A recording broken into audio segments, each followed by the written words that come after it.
Welcome back to more FPL content. This will be the transfer tips for Game Week 16. This is recorded on Monday night before the West Ham vs Wolves game, so all the ranks and points you see on the left-hand side will be fully updated by the time you see the team selection video and also the deadline stream coming up in a couple of days' time. Smash the like button and subscribe if you're new if you enjoy my content. Our aim is to get this to the 200 likes and to keep on pushing towards new goals like 31,000 subscribers. Also keep your eyes peeled for the UCL fantasy videos and live streams, not just in December but also in the coming months until the end of the season. Every single deadline is met with a stream. The same goes for the best wildcard and limitless teams, and I do the same thing for FPL with the transfer tips, wildcard squads and my team selections, where I've still got a lot of different transfer plans despite only having one free move available to me. On screen you can see the most transferred in players at this point of the game week, and it's still in its infancy, so a lot more transfer activity will happen over the coming days, and I'll be talking about some projected price changes very soon, not just on Monday night but also across the week. Let's get straight into this video though, discussing 11 players to buy, hold, sell and skip. The first purchase I'm going to recommend is Isak, and I have highlighted him several times in the last couple of weeks. I talked about buying him going into the West Ham game, and unfortunately he was quite disappointing against West Ham and Crystal Palace, but shortly afterwards he had that yellow flag after coming off of the injury at Selhurst Park, and yet I still recommended holding him against Liverpool, but I didn't heed my own advice. I sold him, and it was one of the biggest regrets I've had all season. He's gone up in price several times since the last time I've covered him to 8.6 million, but his ownership isn't that much higher actually than it was a few weeks ago. But he has 6 goals and 3 assists this season, and in the last 2 game weeks he has been fantastic, with a goal and an assist against Liverpool and also a goal against Brentford and 2 bonus points despite being on the losing side, with Brentford claiming the victory with a 4-2 win there. 11 big chance for Isak is a great stat considering the limited minutes he's played this season, with several injury problems disrupting his flow. 69 FPL points, and the next 4 game weeks look very enticing for me.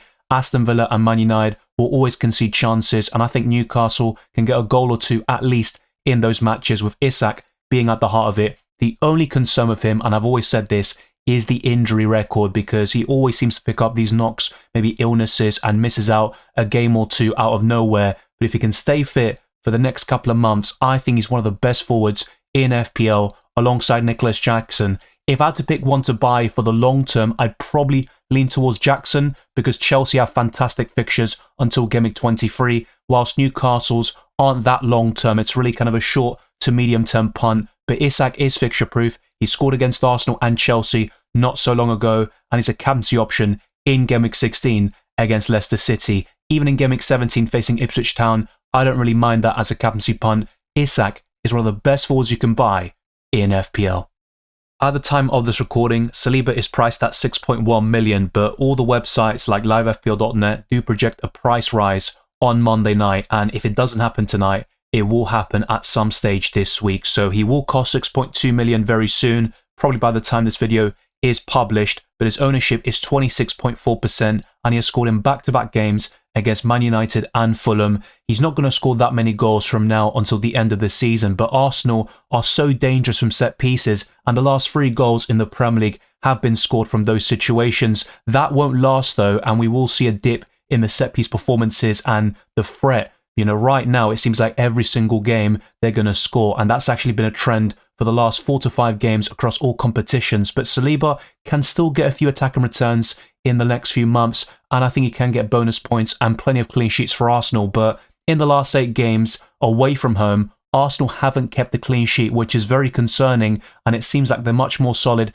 at the Emirates Stadium right now. This is the complete opposite to what we've seen in the last 2 seasons, where Arsenal looks so solid away from home, and yet at the Emirates they'd win 2 or 3-1 in most games, but they would concede that goal very late on, or they just kind of go behind before making a comeback. I still think Saliba is worth a purchase, but if Gabriel is fit, he is still by far the best Arsenal defender with his goal threat, and he's also going to get more bonus points because of those goals that he tends to score. And Jurrien Timber is a great option if he plays on the right-hand side, but against Fulham, with a few injury problems for Arsenal, and to be fair, I say a few injuries, the backline is quite decimated actually. You've got Gabriel currently injured, Calafiori, Ben White, Tomiyasu, Zinchenko, so Partey had to play right back, and that meant Jurrien Timber shifted to the left-hand side, and whilst he had a good moment or 2 against Fulham, he was nowhere near as dangerous as he was against Sporting, West Ham and Man United. I think Saliba is worth a purchase though, especially if Gabriel is still out injured. Another defender I'd recommend is Levi Colwill. He isn't the best pick in terms of getting goal contributions. I even think Saliba and all these other Arsenal defenders will get far more attacking returns. You might also want to go for Cucurella instead because he can get some assists from time to time. But I also think Cucurella is prone to rotation, and Colwill himself was benched against Southampton when Chelsea really went gung-ho with their rotation policy there, and they still got that 5-1 win against Southampton. Chelsea aren't the most solid defensively, and they showed that against Tottenham. It was very impressive for them to come back from 2-0 down and win that game in the manner they did. But defensively, they always concede chances, and despite their fixture run until Gameweek 23, and then by the 25th of January they play Man City away, of course, I still think Chelsea could slip up in some of these matches and concede several goals in the process. But I think you just really attack the fixtures here and go for a Chelsea defender if you don't have one already. But I've always said this, the best way to cover the Blues defensively is Robert Sanchez, who will make mistakes like he did against Tottenham, but I think he's got the best in terms of that high ceiling when you compare him to Cucurella and Levi Colwill, who are probably the two best Chelsea defenders to go for, because Sanchez can get bonus points, he can even save penalties, and he's also got just a bit more about him with the saves potential. I just don't think Colwill will score that many goals this season, but his XGI is actually quite decent at 1.2, and surely at one stage he will score a goal or provide an assist. He's got one big chance this season and one big chance created, but only 33 FPL points. He's averaging 2.4 per game, which isn't really that good, but he costs 4.5 million, and if you're like me with so many problems at the back, I think Levi Colwill is a good long-term investment. We are now onto the hold section, and Gabriel features once again because he has missed another Premier League match against Man United and Fulham. That is very rare to see, and before that we saw him subbed off at halftime against West Ham, and in the game before he was also subbed off against Sporting. We saw something similar around Gameweek 9 against Liverpool, and Arsenal really lost control of that game once Gabriel came off, and whilst Kivior did a good job in his absence against Man United, he also cost Arsenal that goal against Fulham. Jimenez with a brilliant finish, Saliba playing him on side, several issues there, and that left side was very vulnerable for Arsenal, and Gabriel is going to be really crucial if he can come back against Everton at home. I think it's a long-term hold, and he actually becomes a purchase in FPL, because for me, he's the best defender in FPL right now, but if he isn't available, we might actually be looking to sell him, and we don't know how serious this injury is. But for me, for him to miss two matches like that, two tough opponents in Man United and Fulham, I think that injury is more serious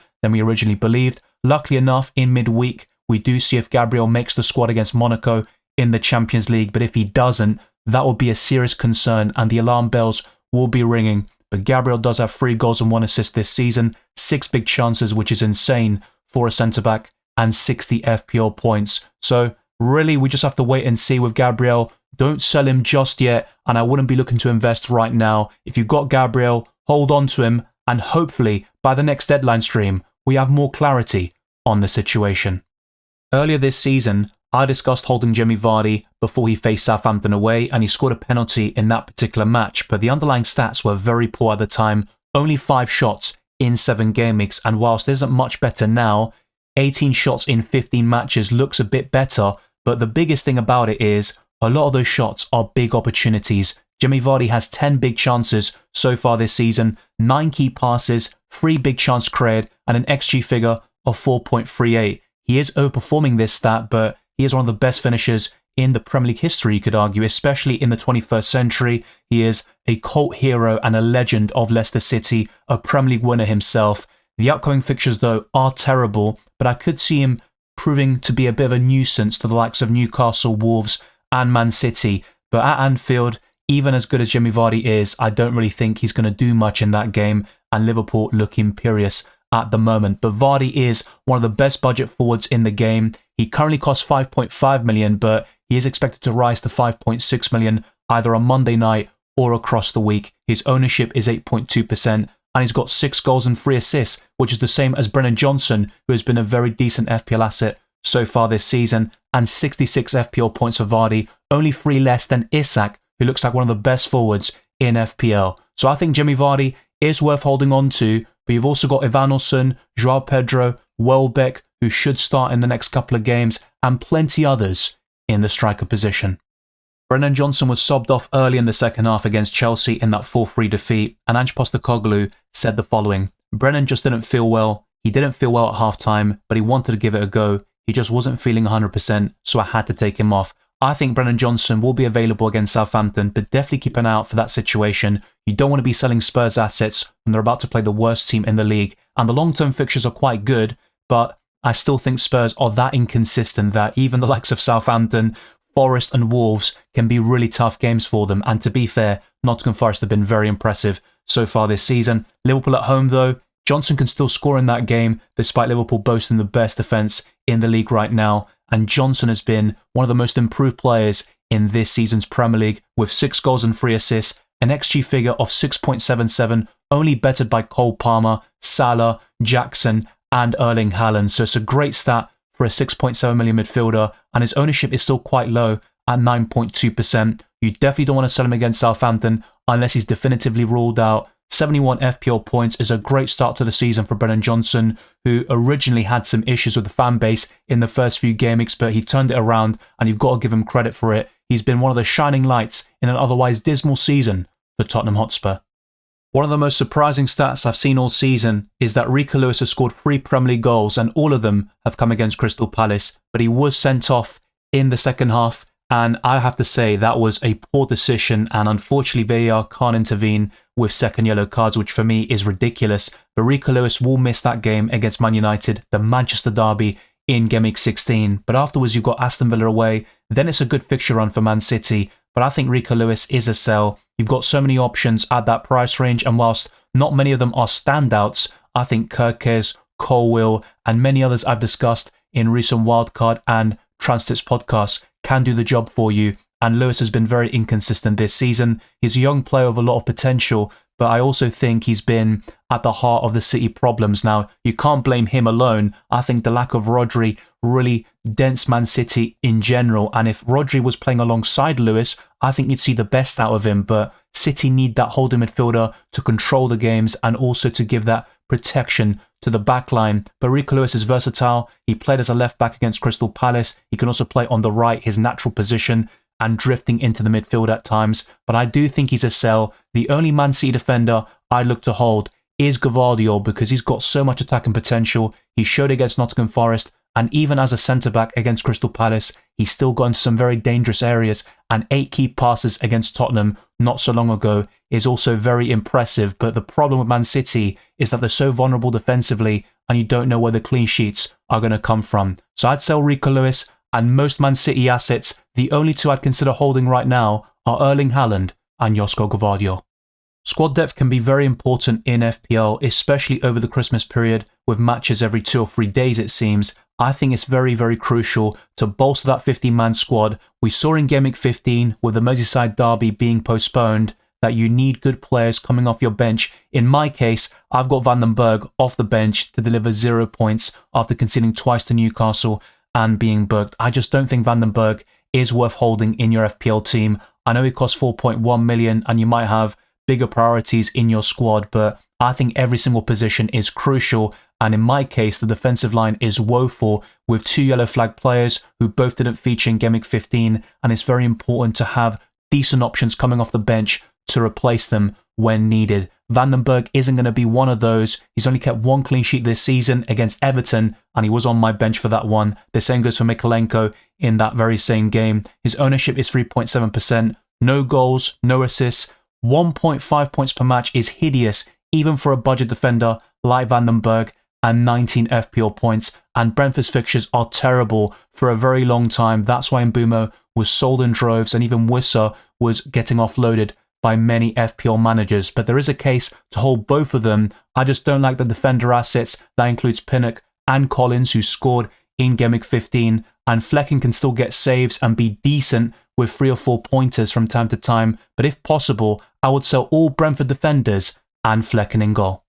When Kai Havertz was moved up front during the run-in last season, he was outstanding for the Gunners. His record in 2024 has been brilliant, and this carried over to this season, scoring in 7 consecutive home games across all competitions. But right now, I look to skip Kai Havertz. If you got him, he's definitely a hold against Everton, Crystal Palace and Ipswich. Even Brentford away, he scored the winner last season in the dying embers of that game, and he did the same thing in the home match against the same opposition. But I think the best triple up in Arsenal is Saka, without a shadow of a doubt, and then going for Raya in goal, and then Gabriel if he's fit. And of course, you've also got Timber and the likes of Saliba who enter that equation. I think a defensive double up is more worthwhile than the Arsenal attacking duo because they've been very up and down with their goal threats this season. Martinelli and Trossard aren't worth investment right now. Kai Havertz and Odegaard would be the next best options instead of Saka, and they might cover him to a certain extent, but nowhere near enough. I think Saka is the only Arsenal attacker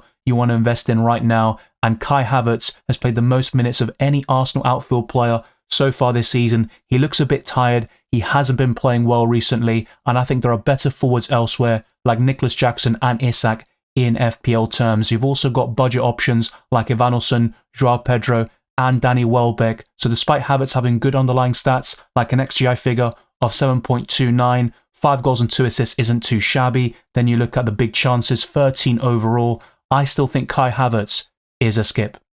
Daniel Munoz has 24 FPL points in the last 3 matches, and that includes a goal against Man City, but I wouldn't look to invest right now with Brighton away, Arsenal at home, and Bournemouth away over the next 3 matches. I think Crystal Palace concede in every single one of those games, but they can cause upsets. They got a draw at Stamford Bridge this season. They also held Man City to a draw, and they were very close to getting a result against Liverpool amongst other teams. They beat Tottenham Hotspur at Selhurst Park, so they can be a very difficult team to play against, and it wouldn't surprise me if they got a result against Arsenal in that London derby. But I think the best time to invest in Munoz would be Game Week 19, when Crystal Palace have a decent fixture run, starting with Southampton at home, and Munoz is the most exciting Crystal Palace defender of the lot. He's got the goal and assist potential with 2 goals and 2 assists so far this season, and 15 shots inside the box. That is insane for a wing-back, and 50 FPL points is quite surprising considering how many losses Crystal Palace have, and they're near the bottom of the Premier League table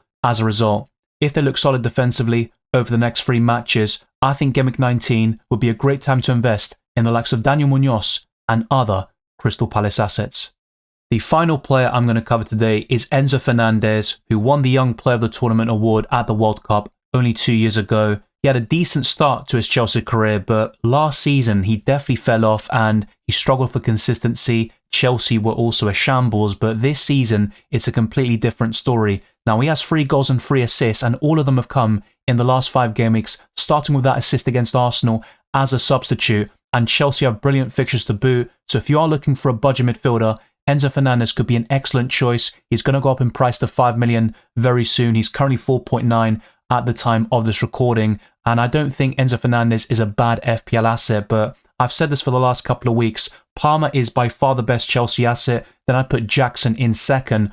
Afterwards, you might be looking at Robert Sanchez to complete that Chelsea triple up, and Game Week 16 is a great time to triple up on the Blues. I'm looking to do something similar with my own team, so check out that team selection video coming out very soon. You've also got Colwill and Cucurella perhaps to go for that Chelsea defender instead of Robert Sanchez, but Enzo Fernandez isn't a bad option. But if you want to double up on Chelsea offensively, go for Palmer and Nicholas Jackson. And in terms of budget midfielders, you've got Semenyo, although I have to admit he hasn't been good in the last couple of weeks, arguably for the entire season. Justin Kluivert might also be worth looking at. Buonanotte, another Argentine who's got so much potential. Not to mention Iwobi, who has been very, very good this season. He's going under the radar for Fulham, playing so many different roles and always performing a decent job there at Craven Cottage. And you've got so many other budget midfielders like Morgan Rogers and Emil Smith-Rowe. But Enzo Fernandez is looking like the best option right now at that price and below. I'm not going to deny that. It's just with that Chelsea triple up, it's so important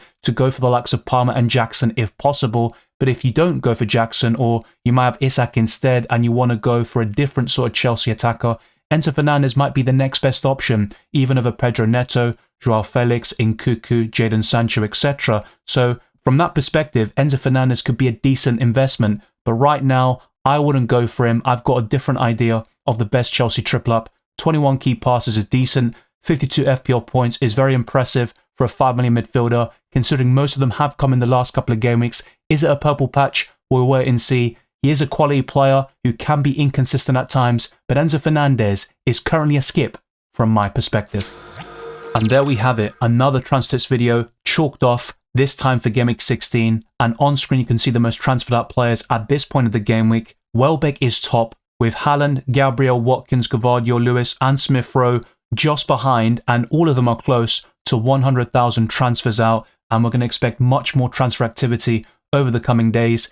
If possible, try to hold off with your transfers because we do have European football throughout the week, and I'll be covering that in my UCL Fantasy videos, which to be fair are already out on the channel, and also the UCL Fantasy deadline stream. But for FPL, we've also got the best wildcard team headed your way, the team selection, where so much is possible with my setup, and of course, the deadline and reaction streams over the weekend.